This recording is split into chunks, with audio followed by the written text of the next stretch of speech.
Oh my gosh, guys, it has been quite a while. Wow, it has been a really long time since I've put out anything on this hatch. And it's kind of bummed me out because I've really wanted to put something out, but I can't help what the shops do, so I can't help shipping times either. Though I wish I can, I just don't have that kind of money. But the motor is almost done being put together at the shop right now.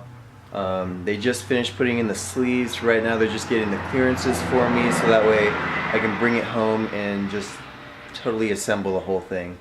Today I want to do a little bit of an install video for you guys, and I just got a brand new half-size radiator for this, so I figured I might as well take you along. So a few people may or may not be bummed out, but I got a CX Racing half-size radiator, and it's a 3-core, so that thing is pretty thick. That's not gonna have any trouble cooling this thing. So this will be perfect for when I go boosted and I get that new motor back and ready to be assembled. So let's get with this install. Alright, so at this point we kind of have to lift up the car because it's too low for me to empty out the coolant, and I have to get the rest of it from underneath. So there's no other way to do that other than doing that now. One thing I almost forgot, you're going to want to make sure you have wheel chocks behind the back wheels, because if not and you're on a little incline, you're going to have a bad day.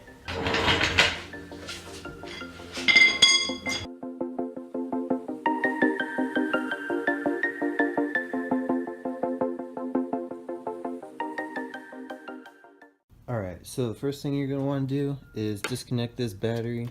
Like always, you don't want to be getting shocked or anything while you're doing this. And you definitely don't want to touch something electrical and have it all screw up just because you left the battery connected. So you take this guy, throw him over here. Now you're good to go. You're all safe. You're not going to destroy anything. You even take this little dude out too. Just throw him over there. So once you disconnected these plugs right here from the rest of this little harness, you're going to want to take these 10mm nuts out, or bolts, excuse me, and yeah, and just take this fan strut out. Alright, those bolts come out and you should just be able to pull this guy out of here.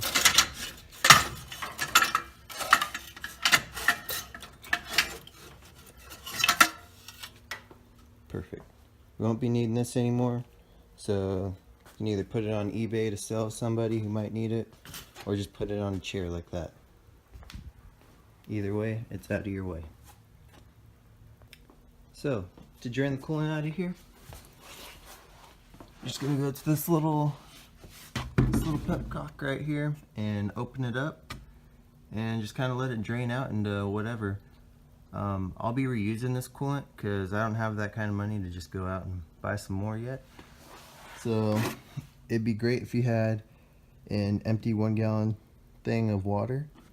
I mean, anything will work. I just prefer to use this because I can not only see the coolant as it's filling up in here, but I can also see if it's really dirty or not. And if it is really dirty, I might as well just go buy some new coolant and put it in the new radiator. But if it's alright, then I'll reuse it. So these are great things to have. So I couldn't find a funnel, and that's pretty uncommon because we have like 8 funnels. I just have no idea where they're at right now. But you will most likely want a funnel unless you just want to sit there and hold this at the right angle the entire time.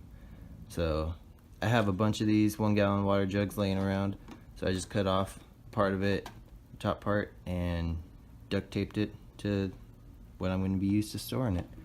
So that will be something you're going to want to get or make just like this. Kind of ghetto, but hey, it'll work. So these guys could be kind of hard to take out sometimes. So usually if you use a pair of needle nose, just give it a good turn, break it free like that. You usually can get the rest of it with your hand, and then it'll just all pour out.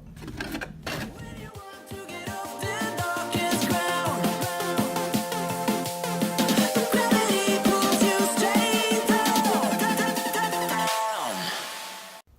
that's draining down there.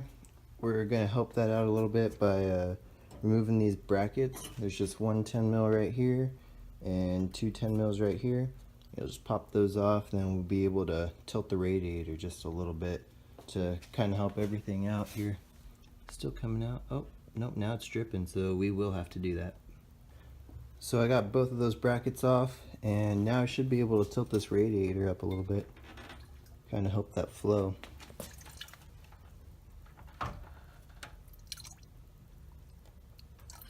It's working a little bit. Alright, I think I've milked out pretty much all the coolant I'm going to get. This line feels pretty dry, and this one feels pretty empty too. I just put this pan under here just in case anything comes out, but that's about all I'm getting out. And it kind of makes sense because this radiator didn't have 100% flow either. It probably only has like maybe 75 or 60% flow. Thanks, FedEx. But yeah, it only has maybe 60% flow, maybe a little more, because we had to get this flushed. It was just trash when we got it. So that's another reason why I'm switching over to the half size, not only for the turbo, but also for being able to actually get some cooling done. So I'm just going to pull this off, pop that off, and get to it, and then take this lower one off.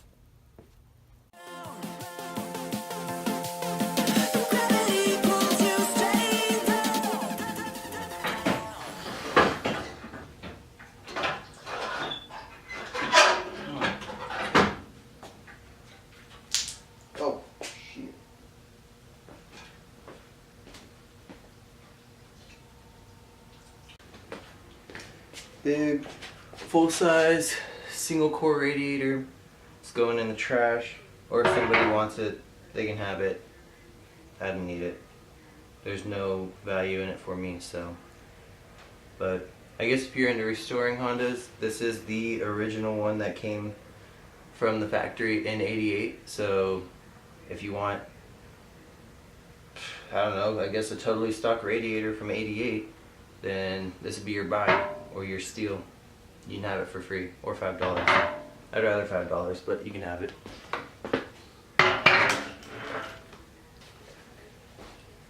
So now we're going in with the new. Hopefully this shouldn't be too hard to put in. I don't think it will be. Alright, so I just got the fan that comes with the CX Racing Turbo Kit. They don't actually provide any way to mount this to their large 3-core half-size radiator. So luckily I have a little bit of aluminum just lying around, and I'm just going to make a little bracket that goes from here to here, there to there, and there to there. So that way I don't have to run it with zip ties. And these ones aren't actually very secure, so it's another reason why.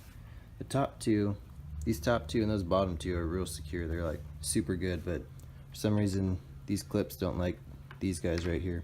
They're just so loose and janky. So I might put some rubber in there or something. That's what she said. Might put some rubber in here to like keep it solid, or maybe even some gasket maker to just hold that in place so it doesn't wobble around in there.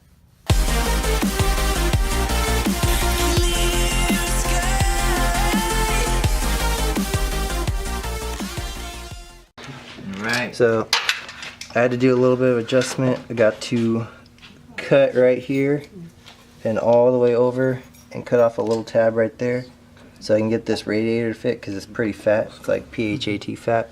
Yeah, and then I'll be able to hook this up. And we should be good to go. I got the fan on there with all the brackets made, so other than that, it's plug and play. Even these things hook up to like the OEM Honda connectors. Oh man, I can't even focus on this. But yeah, so we're getting there.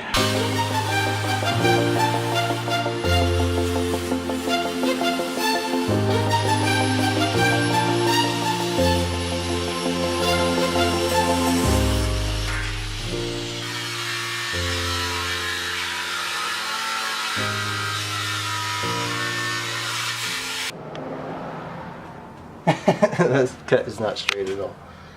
It's okay.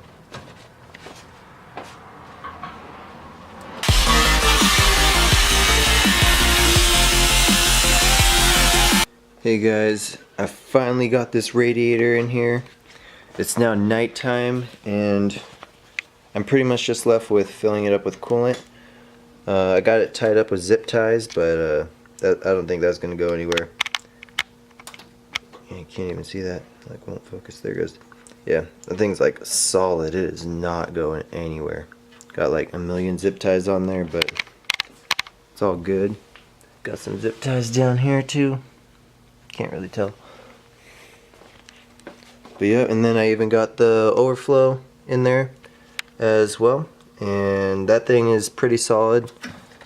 Oh, well, it's kind of wobbly, but it'll be alright. I don't see it going anywhere really. Got a couple zip ties on that, and it shouldn't be going anywhere. Hopefully soon though, I can actually make a bracket that'll go from here to here, and it'll just be like a little L. But currently I don't have a welder that can weld aluminum, so I have to wait on that. And yeah, either that or take it to a shop where they can do that for me. So pretty much all I have left to do is fill it up with coolant and start it up and make sure that this fan kicks on, and hopefully I wired up that fan correctly.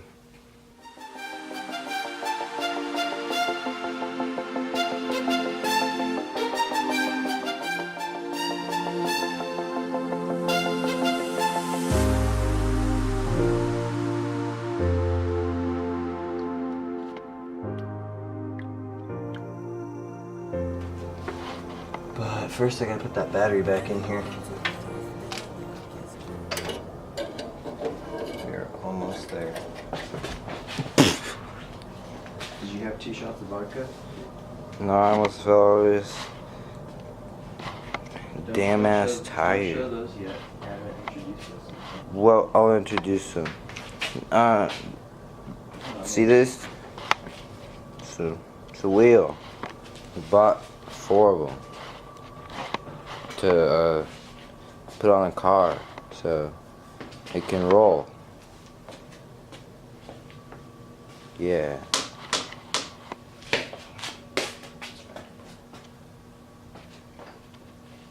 Alright, so this radiator is finally in, and it does run and drive with it.